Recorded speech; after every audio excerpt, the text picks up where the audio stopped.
오늘 함께 나눌 말씀의 제목은 아버지 품으로라는 제목으로 우리 하나님의 말씀을 함께 나누도록 하겠습니다. 무디 성경학교의 쾌슬러 교수의 이야기예요.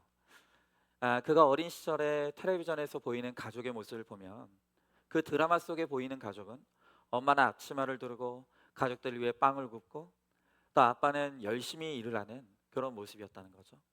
또 언제나 집은 깨끗하게 정돈되어 있고 또 가족이 한 식탁에 둘러앉아 오순도순 식사를 하고 또 대화하는 바로 이런 모습이 그가 늘 어린 시절부터 텔레비전 속에서 보았던 너무나 따뜻하고 사랑스러운 가정의 모습이었다는 거죠.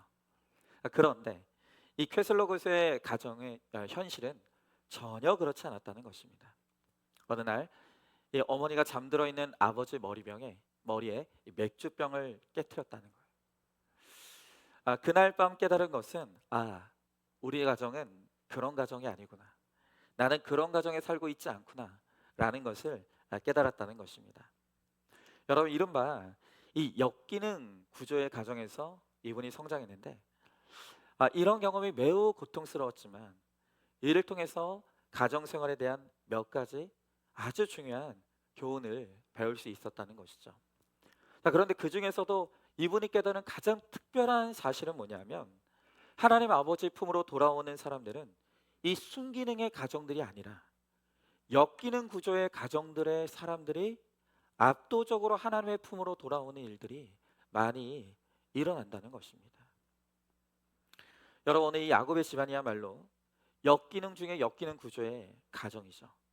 그런데 오늘 우리가 저번 주에도 보았지만 이 가정의 모든 식구들, 아버지, 어머니, 또 자녀들, 그 손주들까지 모두 하나님 아버지의 품으로 이제 돌아오는 것을 우리가 보게 되는 것입니다. 그래서 오늘 말씀을 통해서 아버지의 품으로 돌아오는 사람이 누군가 오늘 본문을 통해서 우리가 한번 좀 살펴보도록 하겠습니다. 먼저 첫 번째로 환난 당하고 원통한 사람들이 아버지의 품으로 돌아옵니다. 여러분, 우리나라 이 조선 시대 때 가장 악습 중에 하나가 바로 이 축첩 제도였습니다. 이 축첩 제도가 뭔지 아시죠? 본부인이 있음에도 불구하고 다른 여자를 첩으로 들이는 것이죠. 여러분, 이 축첩 제도 때문에 얼마나 많은 이 여성들이 고통을 당하고 또 각기 다른 어머니 뱃속에서 태어난 그 각기 다른 자녀들이 얼마나 한 가정에서 많은 문제가 벌어졌는지 모릅니다.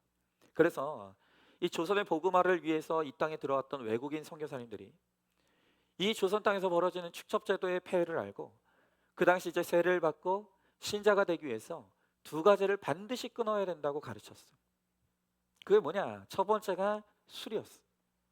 그리고 두 번째가 바로 첩을 끊는 일이었다는 거예요. 여러분, 여기서부터 한국 교회 성도는 술을 마시면 안 된다는 거. 여기서부터 나왔고 또 이 축첩 제도를 끊는 이 일이 한국 교회로부터 시작이 되었다는 거예요. 여러분, 첩의 자녀들은 이 본처와 본처의 자녀들에게 눌려서 아버지를 아버지라고 부르지 못하고 아버지의 품에 안길 수가 없었습니다. 그래서 그 유명한 이제 홍길동전을 보면 홍길동이 이렇게 말하는 대목이 있죠. 아버지를 아버지라고 부르지 못하고 형을 형이라고 부르지 못하니 자신이 천하게 난 것을 스스로 가슴 깊이 한탄하였다. 여러분, 지난주에 이제 요셉의 초청을 받은 야곱 집안의 70명의 식구들이 다 함께 애굽으로 내려가게 됐죠. 그런데 여러분, 이 야곱의 가정의 구조를 보면 모든 가족들이 다 함께 애굽으로 내려가는 이 일이 얼마나 기적 같은 일인지 우리가 알 수 있는 거예요. 왜 그렇죠? 여러분, 이 야곱의 가정의 형제 사이에 우애가 있었나요? 아니죠. 서로 다 으르렁거리면서 원수같이 지내고 서로를 죽이려고 했어. 전혀 사랑이 없는 가정이었다고. 여러분, 문제가 일반 사람보다 훨씬 더 많은 이 엮이는 구조의 가정이 바로 이 야곱의 가정이었어요. 여러분, 특별히 오늘 19절 보십시오. 19절을 보면 야곱은 두 번째 아내였던 라헬만을 향해서 야곱의 아내다 이렇게 칭하고 있어요. 여러분 아시죠? 야곱에게는 4명의 아내가 있었습니다. 2명의 본처가 있었고 2명의 첩이 있었어요. 분명히 야곱에게는 4명의 아내가 있었음에도 불구하고 야곱은 오로지 라헬만이 내 아내라고 대놓고 차별하는 거예요. 여러분, 이렇게 야곱이 두 번째 부인인 라헬만 이뻐하니까 첫째 부인, 그리고 두 첩들, 그리고 그 사이에서 난 자녀들이 얼마나 열등감이 심했겠습니까? 여러분, 그러다 보니까 이 집안의 자녀들이 정말 삐뚤어진 짓을 많이 했죠. 우리가 아는 것처럼 큰아들 르우벤은 아버지한테 복수한다고 아버지의 첩과 통간했어요. 또 하나뿐인 딸인 디나는 강간을 당하고, 유다는 자기 며느리와 동침을 하고. 여러분, 뭐 이게 집안입니까? 콩가루죠 뭐. 그런데 이렇게 이 야곱의 집안이 콩가루의 족보이고 완전히 엮이는 구조의 가정임에도 불구하고 하나님 아버지의 긍휼하심을 입어서 오늘 모든 가족들이 한마음 한뜻이 되어서 하나님 아버지의 품으로 돌아오는 거예요. 이 기적이 일어난 거죠. 자, 그런데요, 정말 아이러니하게도 이 야곱의 가족들 중에 이제 이 아버지의 품으로 들어가지 못한 사람이 딱 한 명이 있어요.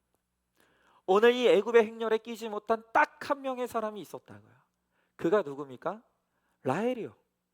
라헬. 여러분, 라헬은 남편의 극진한 사랑을 받았습니다. 그래서 야곱에게 4명의 아내가 있었어도 오직 야곱의 아내는 라헬 한 사람밖에는 없었다는 거예요. 여러분, 그뿐입니까? 그녀의 아들 요셉은 애굽의 총리가 됐어요. 하여튼 남편 복, 자식 복에 뭐 홈런을 친 거예요. 더 이상 어떤 복이 없을 정도로 너무나 정말 많은 복을 누렸죠. 그런데 이 라헬이 성경을 보니까 감사하는 마음이 하나도 없었다는 거예요. 이것도 참 기적이에요. 이것도 기적이에요. 그래서 이 라헬이 내가 이 하나들로는 만족할 수 없다고, 내가 아들을 하나를 더 낳아야 되겠다고, 그렇게 욕심부리다가 난상 끝에 둘째를 낳았다. 길거리에서 비명 행사하고 만 거예요. 여러분, 그래서 라헬이요, 죽으면서 아들의 이름을 지는데 이 아들의 이름을 뭐라고 지었냐면 슬픔의 아들이라고 지었어요. 아니, 아무리 자기가 죽었기로서니 어떻게 자식의 이름을 슬픔이라고 짓겠습니까? 그러니까 우리로 치면 그런 거죠. 박슬픔, 이슬픔. 말이 됩니까? 그러니까 이 라헬이라는 여자는요, 모성애가 없어요. 그러니까 자기만 아는 여자예요. 극도로 이기적인 사람이었다는 거예요. 여러분, 이 라헬이 남편 사랑, 자식 사랑을 독차지했는데 슬프다고 말해요. 말이 안 되잖아요. 여러분, 이렇게 라헬이요, 정말 모두가 부러워할 만한, 정말 다른 이 아내와 첩들은 평생 누려보지 못한 남편의 사랑, 그리고 다른 자식들은 평생 누려보지 못한 아버지의 사랑을 다 라헬의 자식들이 독차지했는데도 결국에 끝에 고백하는 건 뭐냐면 슬프다라는 것이었다는 거예요. 그러니까 여러분, 이런 것을 보면 환경이 우리에게 행복을 가져다 주는 게 아니라는 것을 우리가 반드시 알아야 돼요. 환경의 행복이 절대 조건이 아니라고요. 여러분, 더 중요한 것은 이 야곱이 사랑한 건 라헬이지만 영원토록 예수님의 족보에 이름이 올라가 야곱의 본부인으로 이름을 올린 사람은 결국엔 레아였다는 거예요. 여러분, 그러니까 우리가 하나님 아버지의 품을 모르면 그냥 결국엔 슬픈 인생을 살아갈 수밖에 없는 거예요. 우리 인생의 결론은 슬프다가 될 수밖에 없다는 것입니다. 라헬처럼 정말 짧은 인생, 아무리 많은 것을 누려도 아버지의 품으로 들어가지 못하면 그게 슬픈 인생이고 망한 인생이라는 거예요. 여러분이 이 12아들들 중에서 얼마나 원통하고 환난나고 분한 이 아들들이 많았겠습니까? 오늘 여러분들 가운데서도 얼마나 죽고 싶고 원통하고 환난당하다가 오늘 이 자리에 온 분들이 있을 거예요. 여러분, 그러지 않은 사람들 아무도 없어요. 여러분, 그럼에도 불구하고 하나님은 그러한 환난당하고 빚지고 원통한 자들을 주님께로 부르시고 하나님 아버지의 품으로 품으시고 오늘 우리를 반드시 구원해 가신다는 거예요. 여러분, 더군다나 오늘 야곱의 가족들이 애굽으로 들어갈 때는 70명이 들어갔어요. 그러나 400년 뒤에 애굽에서 나올 때는 무려 200만 명의 대민족이 되어서 오늘 애굽 땅에서 나오게 되는 것이죠. 여러분, 이처럼 하나님이 우리를 택하시면 우리를 부응하시는 데는 한계가 없는 거예요. 하나님의 품 안에 안겨 그 안에 있으면 하나님께서 우리 인생 가운데도 우리의 슬픔을 기쁨으로 바꿔주시고 우리를 부흥케 해주시는 그 하나님의 은혜가 우리 가운데 임하게 될 줄로 믿습니다. 여러분, 세상에서 잘 나가고 잘 사는 사람들, 여러분, 그런 사람들은 하나님 아버지의 품이 그립지 않죠. 이미 지금 내가 살고 있는 환경이 따뜻한데, 내가 이미 이곳에서 많은 것을 누리고 있는데 뭐가 하나님이 그립겠습니까? 여러분, 그래서 성경을 보면 아브라함이 낳은 자식들 중에 잘난 맏아들 이스마엘은 아버지를 떠났어. 또 이삭의 아들들 중에서도 잘난 에서는 아버지를 떠나는 거예요. 그런데 오늘 이 중에서도 제일 찌질한 야곱, 이 콩가루 집안 같은 이 야곱의 집안의 12아들들은 단 한 사람도 빠지지 않고 오늘 하나님 아버지의 품으로 다 들어가게 되는 것이. 여러분, 오늘 이 모습을 통해서 오늘 내가 너무나 형편이 없어도, 정말 내 인생에 내 가정에 소망이 없는 것 같아도 오늘 이렇게 야곱처럼 우리가 하나님 아버지 품에 우리의 모든 식구들이 다 올라가게 되는 은혜를 우리가 소망하고 그 은혜를 붙잡고 나아갈 때 하나님께서 우리와 우리의 가정에도 반드시 그런 은혜를 베풀어 주실 줄로 믿습니다. 여러분, 한번 질문해 봅니다. 남에게 감추고만 싶은 내 가정의 사연, 나의 출생의 비밀이 있습니까? 내 사연으로 인해 어떤 환난과 원통함을 겪었습니까? 내가 환난당하고 원통한 자에게 하나님 아버지의 부르심을 깨닫고 품으로 들어갈 수 있었다는 것을 깨닫고 있습니까? 자, 두 번째로 우리가 하나님 아버지의 품으로 들어가려면 이 중심을 잡는 한 사람이 필요하다는 거예요. 여러분, 우리의 집집마다 아무리 콩가루 같은 집안이라 할지라도 정말 믿음으로 중심 잡는 한 사람만 있으면 반드시 구원이 이루어진다는 거예요. 자, 오늘 28절의 말씀해 보니까 야곱이 유다를 요셉에게 미리 보내어 자기를 고센으로 인도하게 하고 다 고센 땅에 이르니 그랬어요. 자, 오늘 이 말씀에서 아주 중요한 의미 있는 사실 하나 알게 돼요. 그건 뭐냐? 이 야곱의 집안에서 야곱의 집안의 생계를 책임지는 사람은 요셉이에요. 그런데 이 야곱의 가족을 믿음의 땅 고센으로 인도하는 영적인 지도자는 누구냐? 유다였다는 거예요. 요셉이 주인공이 아니라 영적인 주인공은 유다라는 거예요. 여러분, 야곱은 유다를 오늘 다른 모든 가족들보다 먼저 애굽으로 보냈어요. 선발대로 보낸 거죠. 왜냐? 유다가 가장 영적인 사람이기 때문이에요. 오늘 이 가정에서 가장 영적인 사람이 바로 유다인 거예요. 여러분, 이제 우리가 귀에 못이 박히도록 알게 된 것이 무엇입니까? 이 유다는 지난날 며느리와 동침하고 오늘 그 사건을 통해서 그는 나보다 옳도다의 이 분수령적인 회개의 고백으로 처절하게 자기 죄를 회개했어요. 그리고 그 회개를 통해서 이제는 이 구속사의 주인공으로 예수님의 조상으로 우뚝 서게 되는 것이죠. 여러분, 이렇게 유다가 자기 죄를 깨닫고 회개함을 이룬 이 다음부터 이 유다가 감당한 사명이 바로 중재자의 사명을 감당하는 거예요. 유다가 요셉과 다른 형제들의 사이에서 중재자가 됐어요. 또 유다가 야곱과 요셉을 다시 이어주는 중재자가 되는 거예요. 중보자가 되었다는 거예요. 여러분, 결과적으로 오늘 인류를 우리 예수 그리스도에게 인도하는 이 중재자가 총리 요셉이 아니라 너무나 죄 많은 인간 유다가 바로 중재자가 되어서 오늘 하나님과 세상을 연결하는 이 귀하고 값진 사명을 감당하는 것이죠. 여러분, 이렇게 구속사의 스토리는요, 끊임없이 죄인을 사랑하시고 죄인을 구원하시는 은혜의 스토리예요. 또한 우리 예수님은 정말로 환난 당하고 비치고 원통한 자들의 친구가 되시는 것이죠. 여러분, 그러므로 오늘 하나님께서 우리도 분명히 사랑하신 줄 믿습니다. 우리가 죄 많은 인간이지만, 허물이 많은 인간이지만, 너무나 무능한 인생이지만, 그러나 오늘 은혜를 사모해서 아버지의 품으로 들어가면 우리 같은 인생도 하나님께서 귀하고 값진 사명의 인생으로 세워주시는 거예요.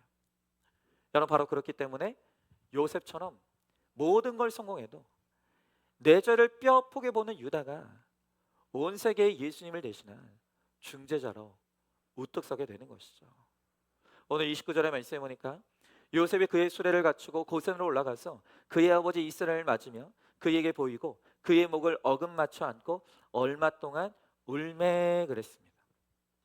자, 이 유다 한 사람이 있었기 때문에 이제 요셉이 눈물 흘리면서 아버지의 품으로 돌아가게 됐어요. 여러분, 이처럼 각자 이 가정마다 믿음의 중심을 잡는 한 사람만 있으면 우리 가정에 소망이 있는 거예요. 모든 가족들이 아버지의 품으로 돌아오게 되는 거예요. 정말 이 유다는 보면 볼수록 너무너무 훌륭한 사람이에요. 유다는 한평생 엄마가 차별당하는 모습을 봤어요. 자신도 아버지의 사랑을 받지 못하고 차별의 상처를 겪었어요. 그런데 이 유다가 하나님을 만나고 자기 죄를 고백한 이후로는 이제는 나를 차별한, 나에게 상처를 준 이 아버지를 위해서 죽겠다고 오늘 그렇게 나서는 사람이 유다였다는 거예요. 당신을 위해 내가 죽겠다. 내가 이 모든 것을 책임지겠다. 오늘 그것이 오늘 유다의 고백인 것이죠. 여러분, 이렇게 찌질한 족보에다가 다 죽고 죽이는 정말 이 엮이는 구조의 가정에서 상처받은 인생이라 할지라도 한 사람만 믿음의 중심을 잘 잡고 회개의 적용을 이루면 오늘 주님께서 나를 통해서 모든 가족들이 아버지의 품으로 안기는 은혜를 베풀어 주시는 것입니다. 여러분, 한번 질문해 봅니다. 먼저 예수 믿고 죄사함과 구원을 얻은 내가 우리 가정의 영적 리더라는 것을 알고 있습니까? 가정의 구원을 위해서 중심을 잘 잡고 치우치면 안 될 문제가 무엇입니까? 중재자가 되어서 화해시켜야 될 사람이 있다면 누구라고 생각하십니까? 자, 세 번째로 우리가 아버지의 품으로 돌아가면 이 정착지가 너무 중요하다는 거예요.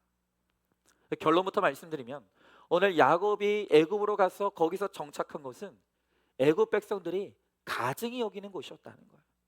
자, 오늘 31절부터 34절의 말씀에 요셉이 그의 형들과 아버지의 가족에게 이르되 내가 올라가서 바로에게 아뢰어 이르기를 가나안 땅에 있던 내 형들과 내 아버지의 가족이 내게로 왔는데 그들은 목자들이라 목축하는 사람들이므로 그들의 양과 소와 모든 소유를 이끌고 왔나이다 하니니 바로가 당신들을 불러서 너희의 직업이 무엇이냐 묻거든 당신들을 이르기를 주의 종들은 어렸을 때부터 지금까지 목축하는 자들이 온대 우리와 우리 선조가 다 그러하나이다 하소서. 애굽 사람은 다 목축을 가증히 여기나니 당신들이 고센 땅에 살게 되리이다 그랬어요. 자, 오늘 여기 나와 있는 것처럼 이 당시에 애굽 사람들이 가장 가증하게 여기는 것이 바로 목축이었어요.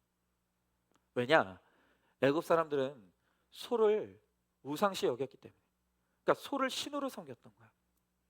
그래서 서로 제사를 지내고 소를 잡아먹는 사람들을 그냥 싫어하는 정도가 아니라 너무나 가증하게 여겼다는 것이죠.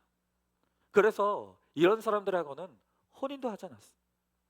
신전 예배에 참여하지 못하도록 막았다는 거예요.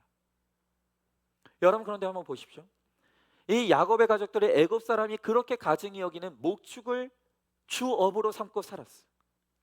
이 가증히 여김을 받았다는 거예요. 그런데 이게 육적으로는 힘들었지 모르겠지만 영적으로는 너무 좋은 일인 것이죠. 여러분, 생각해 보십시오. 이들의 애굽 땅에서 가증히 여김을 받으니까 음란한 애굽에서 순교를 지키기에 너무 좋은 거예요. 또 신전 예배에 참여하지 못하게 하니까 우상 숭배에 빠질 염려도 없어지는 것이죠.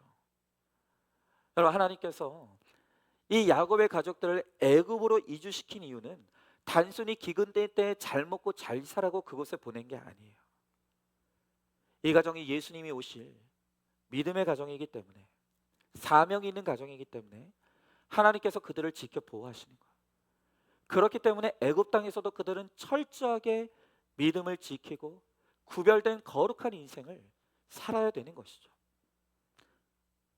여러분, 그런데 그들의 애굽 땅에서 거룩하게 살기 위해서, 믿음을 지키고 살기 위해서는 이 가증히 여김을 받는 것이 은혜이고 축복인 것이에요. 여러분, 우리도 마찬가지죠. 비록 죄악된 이 땅에서 발을 딛고 살고 있지만 여기는 우리의 정착지가 아니에요. 여기는 그냥 잠시 있다가 거쳐가는 정거장이에요. 우리의 집은 또 우리의 영혼은 초선 하나님 나라에 있기 때문에 우리가 믿음을 최우선의 가치에 두고 직업을 정하고 진로를 정하고 결혼해야 되는 거예요. 때론 여러분, 우리가 믿음 때문에 남들이 가증히 여기는 직업을 가져야 될 때도 있어요. 오늘 우리 인생의 목적이 구원이기 때문에 남들이 가증하게 여기는 길로 가야 될 때가 있다. 또한 우리가 거룩을 위해 살아야 되기 때문에 남들이 가증하게 여기는 그런 사람과 결혼해야 될 때도 있다는 거예요. 여러분, 그래서 예수님께서 뭐라고 말씀하십니까? 구원으로 가는 길은 많은 사람들이 찾지 않는 길이라는 거예요. 매우 좁고 험한 길이라고 말씀하시는 거예요. 여러분, 내가 예수 믿는다고 하는데 내 길이 너무 넓습니까? 내가 가는 길이 너무 평탄합니까? 잘못 가고 계시는 거예요. 그럴 리가 없다고요.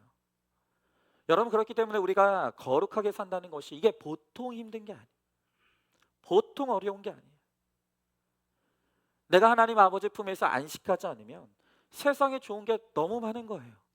결국 세상의 넓은 길로, 많은 사람들이 가는 길로 나도 그렇게 떠내려 갈 수밖에 없는 것이죠. 여러분, 그러나 지금 눈앞에서 세련되고 화려하고 입맛에 맞는다고 주의를 지키지 못하는 직장에 가고 불신자와 시집가고 장가가고 다 망하는 거예요. 다 망하는 거예요. 여러분, 이들이 오늘 아버지의 품으로 들어가기 위해서 오늘 그들은 가증히 여김을 받기를 두려워하지 않는 거예요. 이게 너무너무 지혜로운 것이에요. 여러분, 그렇죠? 오늘도 세상 사람들이 우리를 가증히 여겨요. 오늘도 주일날 이렇게 예배를 지키는 우리를 보면서 바보 같다는 거예요. 가증히 여겨요. 아니, 그 시간에 차라리 돈을 벌러 가지. 아니, 예배 드리고 앉아있으면 돈이 나오냐고, 떡이 나오냐고 우리를 가증히 여기는 것이죠. 또한 목장에 앉아서 우리가 찌릿찌릿한 나눔을 하고 있으면 도대체 예수 믿어서 잘된 게 뭐냐고, 맨날 이런 얘기만 하고 있느냐고 우리의 나눔을 가증히 여기는 거예요. 교회 대충 다녀도 되는데 나도 교회 다니는 사람이라고 뭐 그렇게 유난 떨면서 신앙생활 하냐고, 뭐 그렇게 큐티하냐고 우리를 가증히 여기는 거예요. 그러나 야곱과 이 자녀들이 환난 당하고 원통함을 겪어봤던 사람이기 때문에 이제는 그들이 아는 거예요. 아무리 좋아 보이는 환경이라 할지라도 이 같은 믿음, 같은 언어가 통하는 사람들이 있는 것이, 그것이 진짜 복된 환경이라는 것을 이제 야곱과 그의 가족들은 아는 것이죠. 여러분, 그러므로 오늘 우리가 이 땅에서 믿음으로 살다가 하나님 아버지의 품으로 들어가려면 가증히 여김을 받기를 두려워하면 안 돼요. 이 세상 사람들이 가증히 여기는 곳으로 가는 것을 우리가 절대로 두려워해서는 안 된다는 것입니다. 여러분, 요즘 제가 참 마음이 안타까우면서도 참 마음에 감사가 있는 분들이 있어요. 오늘 하필이면 또 기도를 하셨는데, 우리 이완 집사님, 김상미 집사님 부부를 보면 한쪽 마음은 되게 아프고 근데 한쪽 마음은 또 되게 감사해요. 우리 이완 집사님은 아주 수와 계산이 밝은 분이에요. 그래서 이제 이 회계를 잘해요. 근데 이 회계가 죄 보는 회계가 아니라 장부 잘 보는 회계를 잘해요. 그러다 보니까 이제 회사에서 인정받아서 이제 사장 직함도 받고, 아유, 뭐 좋았죠. 근데 그러다 보니까 이분이 너무 교만해요. 감사가 없고 만족이 없어요.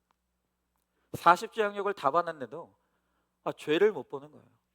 그러니까 참 목사로서 가만히 옆에서 지켜보면서 참 위태롭다.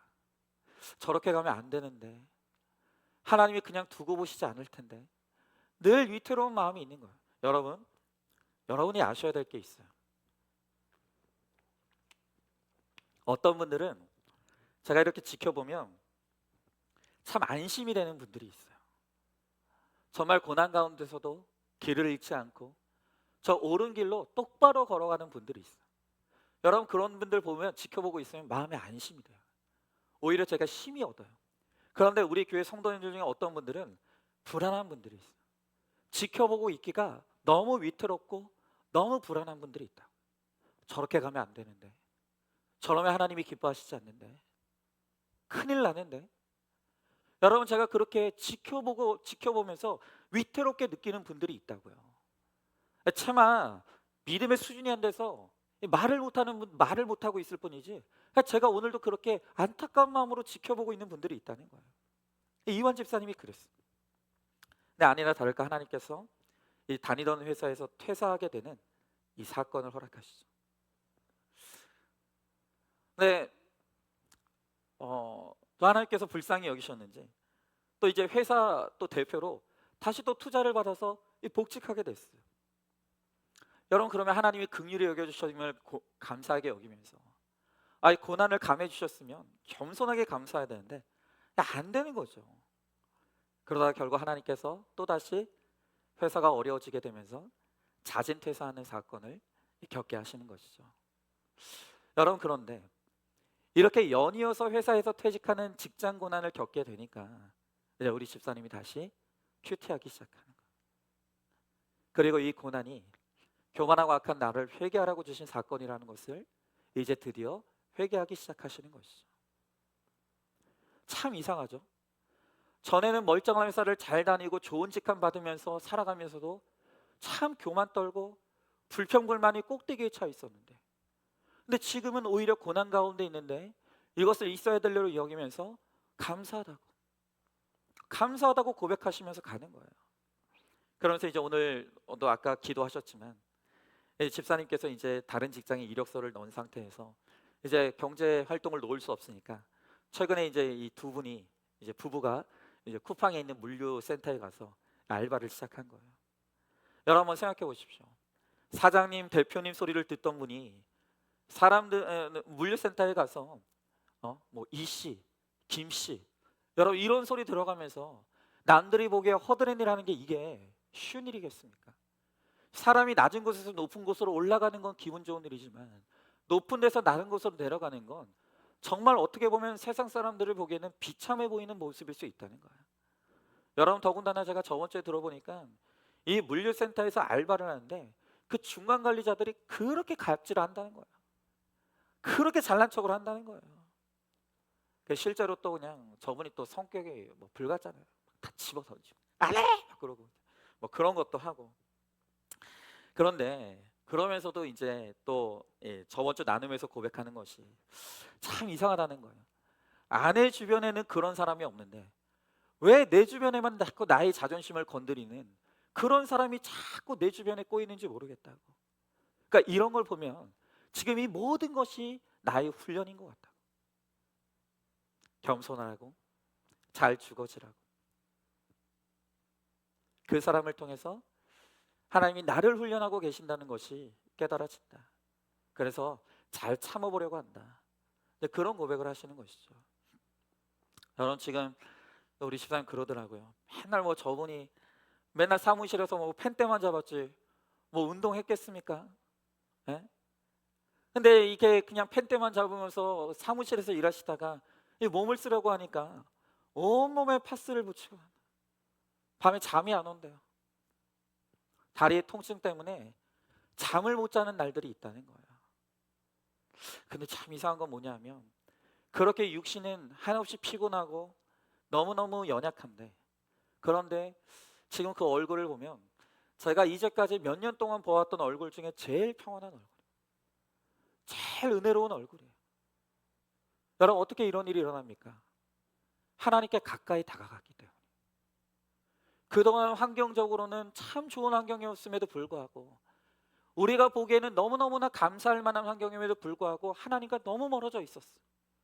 그러니까 원망하고 불평하고 왜 이것밖에 안 되느냐고 만족하지 못했는데, 오히려 육이 무너지는 이 고난의 사건 가운데서 오히려 하나님과 가까이 다가가 있으니까 오히려 그 가운데서 감사를 고백하고 이것이 내 죄의 결론인 것을 해석하면서 이 환경들을 잘 흡수하면서 가는 것이죠. 그래서 집사님이 이때를 믿음을 훈련하는 때로 삼고 그동안 지키지 못했던 목장 예배, 수요 예배도 잘 지키고 매일 큐티도 잘 붙들고 있고, 또 딱 이때쯤 이제 또 양육의 동반자로 오늘 양육의 훈련에 참여하고 있는 것이죠. 또 지금 이 알바가 시급 아니에요. 그러니까 더 일하는 만큼 더 받는 구조죠. 더 하고 싶지 않겠어요. 그래서 지금 월요일부터 딱 금요일까지만 일을 하고 토요일에는 오후에 이제 악기팀 와서 또 드럼 치고 또 목장 예배 드리면서 이제 무너졌던 삶의 중심들이, 이제 흩어졌던 어떤 질서들이 다시 이제 세팅이 되어져 가는 오늘 그런 모습을 좀 지켜보고 있는 것이죠. 여러분, 그러니 인간적으로 보면은 참 이렇게 육이 무너지는 이 고난의 시간들을 겪고 있는 집사님을 볼 때 한쪽 마음에서는 마음이 아프죠. 짠하죠. 온몸에 파스를 붙이고 밤에 잠이 안 온다고 하는 얘기를 듣고 있으면 마음이 아프죠. 그런데 또 한쪽 마음에서는 감사한 거예요. 이 고난이어야 하기 때문에. 이 고난이 아니면 도저히 하나님 앞에 돌아올 수밖에 없기 때문에 하나님께서 주신 이 육이 무너지는 고난의 환경을 통해서 다시 멀어졌던 하나님과의 거리를 좁히고 말씀을 회복하고 그 말씀으로 내 삶을 해석해 나가는 오늘 집사님의 모습을 지켜보는 것이 또 한쪽 마음에서는 너무나 기쁘고 감사한 거예요. 그래서 제가 오늘 이 설교를 통해서 쐐기를 박는 거예요. 다시는 뒤로 돌아가지 마시라고. 다시는 뒤로 돌아가지 마시라고 쐐기를 박아버리는 거예요. 그래서 정말 이 시간을 하나님과의 무너진 관계를 회복하고 하나님 아버지의 품으로 돌아가서 이제는 그 품 안에서 영원토록 주님의 은혜 안에 사는 인생이 됨으로 말미암아 하나님께서 육의 환경도 다시 회복시켜 주시는 반드시 그 은혜를 베풀어 주실 줄로 믿습니다. 오늘 말씀을 맺습니다. 여러분, 하나님 아버지 품으로 돌아오는 사람은 환난 당하고 빚지고 원통한 자들이라고 해요. 또한 믿음의 중심을 잡는 그 한 사람, 그 한 사람을 통해서 모든 사람이 주님께로 돌아온다고 말씀하십니다. 그리고 세상에서 가증히 여김을 받기를 두려워하지 않으세요.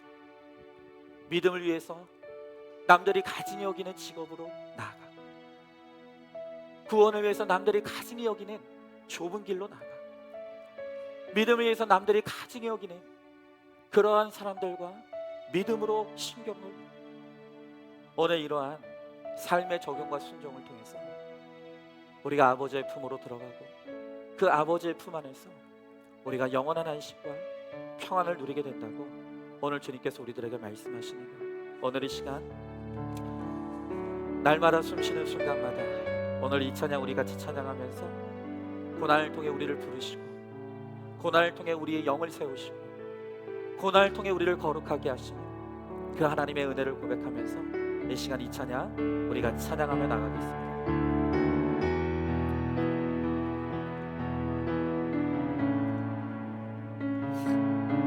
우리 같이 찬양합니다. 날마다 숨쉬는 순간마다 날마다 숨쉬는 순간마다 내 앞에 어려운 일 보내 주님 앞에 이 몸을 맡길 때 슬픔 없네 두려움 없 주님의 자비로운 손길 주님의 그 자비로운 손길 항상 좋은 것 주시도다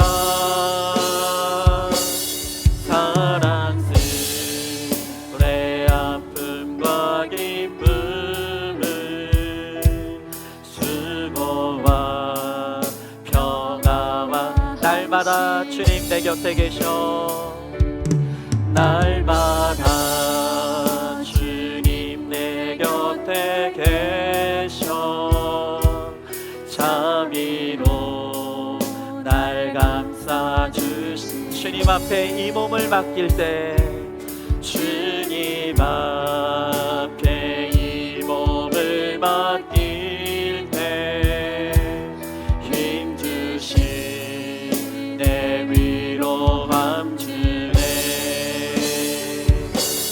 어린 나를 품에 안으시사 항상 평안함 주시도다 내가 살아 숨을 쉬는 동안 살피신다 인생의 어려운 순간마다 인생의 어려운 순간마다 주님 약속 생각해 내 맘속에 믿음 잃지 않고 내 맘속에 믿음 잃지 않고 말씀 속에 위로 주님의 도우심 바라보며 주님의 도우심 바라보며 모든 어려움이 기도다 아멘 흘러가는 순간순간마다 주님 약 우리 한 번 더 고백합니다. 주님의 그 자비로운 손길 주님의 그 자비로운 손길 항상 좋은 것 주시도다 사랑스레 아픔과 기쁨을 우리 마지막으로 한 번 더 찬양합니다. 어린 나를 품에 안으시사 어린 나를 품에 안으시사 항상 평안함 주시도다 내가 살아 숨을 쉬는 동안 살피시나 약속하셨네 아멘. 여러분 이 시간 우리 함께 기도하기 원합니다. 오늘도 하나님은 환난 당하고 원통한 자들을 부르신다고 말씀하십니다. 세상에서 누릴 곳이 없는 사람, 세상에서 기댈 곳이 없는 사람들, 아무도 나를 품을 곳이 없는 오늘 그러한 외로운 환경 가운데 있는 오늘 우리들 주님께서 주님의 하나님 아버지의 품으로 부르신다고 말씀하십니다. 또한 어지러운 이 세상 가운데서도 믿음의 중심을 잃지 않는 사람, 믿음의 중심을 굳게 잡고 있는 그 사람을 오늘로 주님이 아버지의 품으로 부르신다고 오늘 우리들에게 그렇게 말씀하고 계십니다. 또한 오늘 주님께서 오늘 우리 한 사람 한 사람을 기억하시고 정말 우리가 가지 여김을 받을지라도 오늘 이 세상에서 가지 여김을 받는 것을 두려워하지 아니하고 오늘도 믿음을 지키는 자들을 오늘 주님께서 아버지의 품으로 부르신다고 말씀하십니다. 오늘 이 시간 주님 앞에 기도할 때 하나님 아버지 나도 아버지의 품으로 들어가길 원합니다. 또한 내 가족들을 아버지의 품으로 인도하길 원합니다. 주님 내가 먼저 믿음으로 잘 서 있게 하시고 믿음의 중심을 잘 잡게 하시고 가지 여김을 두려워하지 아니하므로 정말 주님을 바라봄으로 말미암아 나와 내 가족들을 아버지 하나님의 품으로 인도할 수 있도록 하나님 우리를 붙잡아 사용해달라고 오늘 이 시간 말씀을 기억하면서 함께 기도하며 나가도록 하겠습니다. 기도하겠습니다. 사랑하는 내가 충만하신 하나님 아버지 주님의 귀한 사랑과 은혜를 감사드립니다. 주여 나의 하나님 아버지 그렇습니다.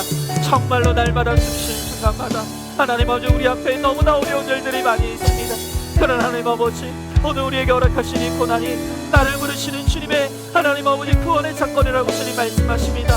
하나님 이 세상에서 기댈 것이 없고 이 세상에서 누릴 것이 없고 하나님 이 세상에서 남은 것이 아무것도 없는 하나님 밑바닥의 환경과 하나님 고난의 환경을 통해서 끊임없이 우리를 주님의 품으로 부르십니다. 주의 하나님 아버지 이제는 주님의 부르심을 순종하며 따라가게 하시고 하나님 아버지의 품을 향해 날마다 나아감으로 말미암아 하나님 내가 주님의 품 안에서 안식을 누리게 하시고 하나님 아버지 우리 가족들을 주님께로 인도할 수 있도록 주여 함께하여 주시옵소서. 믿습니다. 감사합니다. 아멘. 하나님 아버지 그렇습니다. 정말 날마다 숨쉬는 순간마다 우리 앞에 어려움이 있습니다. 우리의 인생의 걸음의 한 걸음 한 걸음이 너무나 무겁고 힘이 듭니다. 그러나 오늘 주님께서는 나의 고난을 사용하시고 나의 고통을 사용하시며 나의 환난당하고 원통한 것들을 사용하셔서 오늘도 세상을 향해 나아가는 우리를 붙잡으시고 끊임없이 하나님 아버지 품으로 돌아오라고 끊임없이 고난을 통해 우리를 부르시고 또 부르고 계신다고 오늘 우리들에게 말씀해 주십니다. 하나님 이제는 우리 인생에 허락된 내가 정말 환난당하고 원통한 오늘 우리 인생의 고난의 사건을 통해서, 나의 밑바닥의 환경을 통해서 이제는 세상으로부터 나를 부르시는 하나님의 음성에 순종하여서 하나님 아버지의 품으로 돌아올 수 있도록 주여 우리 가운데 함께하여 주시옵소서. 그래서 그 하나님 아버지의 품에서 우리의 믿음의 중심을 잘 잡게 하시고, 정말 믿음 때문에 세상에서 가지기움을 받기를 두려워하지 아니하므로, 하나님 나의 믿음을 통해서 정말 나의 이웃들도, 또한 나의 가족들도, 나의 부모 형제도 주님께로 인도해내는 하나님 그 사명 감당하는 우리 모두가 되게 하여 주시옵소서. 반드시 그렇게 하여 주실 줄 믿사오며 사랑이 많으신 우리 예수님 이름 받들어 기도 드리옵나이다. 아멘. 이제는 우리 주 예수 그리스도의 은혜와 하나님의 사랑과 성령의 교통하심이 날마다 숨쉬는 순간마다 내 앞에 어려운 일들이 있지만, 오늘 그렇기 때문에 더욱 믿음으로 주님 바라보며 하나님 아버지의 품에서 믿음으로 굳게 서 나도, 내 가족들도, 많은 사람들을 하나님 아버지의 품으로 인도하는 이 거룩한 사명을 감당하기를 소망하는 사랑하는 모든 성도들 머리 위에 이제로부터 영원토록 함께 계실지어다. 아멘.